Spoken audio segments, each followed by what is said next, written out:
Hey YouTube, this is Jeremiah from Vacuums R Us, located here in Colorado. Today's video we are going to be doing a cord reel on a Sebo Airbolt K3. Alright, before we start this repair, disclaimer time. This video is for informational purposes only. These repairs should only be done by factory authorized technicians in vacuum stores. If something goes wrong here, I am not responsible for any issues that might arise. If the vacuum becomes sentient and eats your cat, not our problem. Seriously though, watch the entire video. A lot of these repairs are very difficult. Make sure you're confident in performing this repair before you start, because the last thing in the world you want to do is take this machine apart and then bring it into a repair shop because you couldn't complete the repair. Many repair shops, like ours, will not accept machines once they've been messed around with. So make sure you can do this before you start, because you're in it to win it. So for this you are going to need a Phillips bit screwdriver and a T15 Torx driver. We're going to start by lifting up this cover here and removing this filter. Then we are going to want to take out the first Phillips screw that's located here. Set that in a magnet tray. And then over on the back here we are going to take a flathead screwdriver and we are going to lift up on the back and that will pop out. Then you're going to take the air belt and just pull it out. And then you can also take out this foam piece by just lifting and spinning it around. So go ahead and set that aside. And then on the back here, there are these two little clips that you are going to, first you want the cord out some. You're going to lift and pull back and they will pop out. And then you want to take and just lift the front case, and if it gets caught on this little the hose inlet here, you just kind of push and it'll pop out. Now that you are in the housing where the cord reel is, you're going to want to take and either use your fingernail or whatever and pull this piece out. That's what lets us pull the cord out of its inlet. And then we are going to remove this wire here by just pulling it back and then lift up on the cord reel. And then we have two wires, a black one and a white one back here. Okay, now that we have our cord reel out of the machine, we are going to take a Phillips screwdriver and remove these two screws on the PCB here. Okay, and now that we have the screws undone, we are going to take and use your finger and just push this little clip outwards and then squeeze these two in, and it will just kind of wiggle, but it should just pull out. There we go.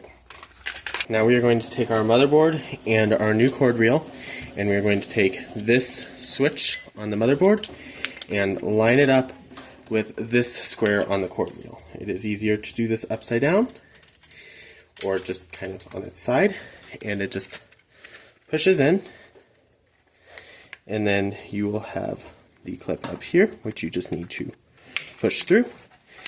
And same thing with those two there. So we have this assembled. Now we're going to put back our two screws. Okay, now that we have our reassembled cord reel, we are going to take our machine and set it back up on the bench. And we are going to want to set it in part of the way and reattach these two wires, which is going to be very tricky since you do not have much room for your fingers.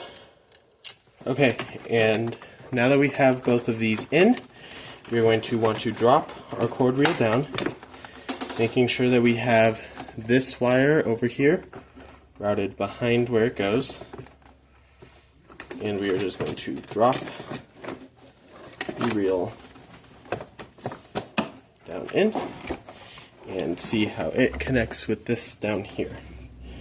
And it should just be kind of firm.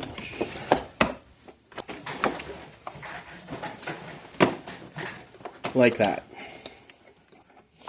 You're now going to take your wire and reroute and push it up and connect it just right here to the PCB. You're now going to take your new cord and undo it from these and pull it through, and take your old piece or the cord clip and push it through getting the cord through, and now click into place. Okay, now that you have the cord reel back in the machine, you're going to want to take the lid of it and feed the cable through. And then you're going to want to line it up straight on the machine and go ahead and just set it back down like so.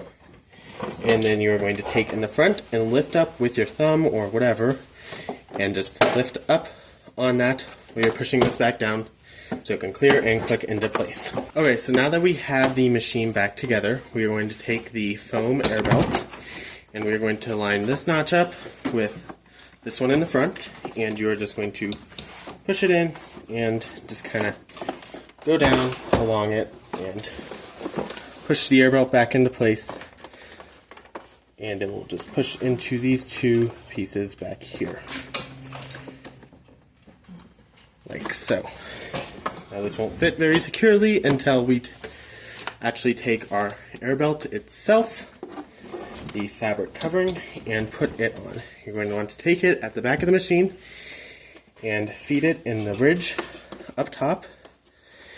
I like to start it and then take the bottom side and do the exact same, which might be easier on the side.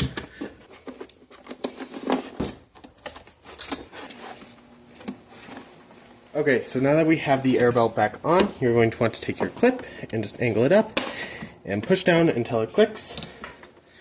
Then you're going to take your screwdriver and put the Phillips screw back in the top, and then take your filter and put it back in and the cover on, and that's it.